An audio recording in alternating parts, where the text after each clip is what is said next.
So right, tatanungin lang kita kung ano ang ginawa mong paghahanda sa laban nyo ni Campi. At ang layo ng score yata, 8-4.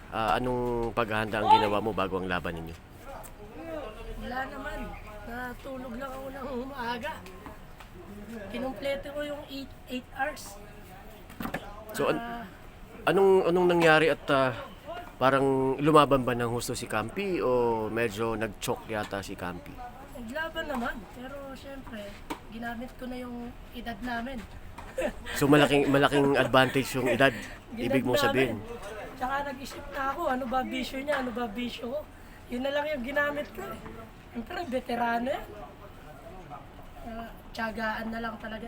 Okay, sa susunod mong laban sa quarters, sino ang pinaghahandaan mo ngayon? Semis na ata. Oh, semis. Sino ngayon ang pinaghahanda mo sa semis?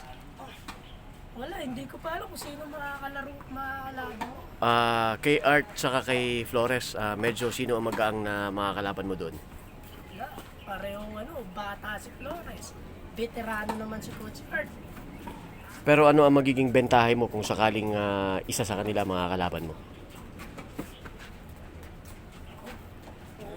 Mahirap mahirap, mahirap magsalita.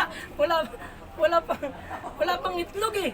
Okay, so ibig sabihin, malalaman na lang paghaharap sa court. Yan, puso pa rin. Okay. So right, good luck sa laban mo sa susunod. Sana'y makuha mo ang championship nitong taon na to. Thank you.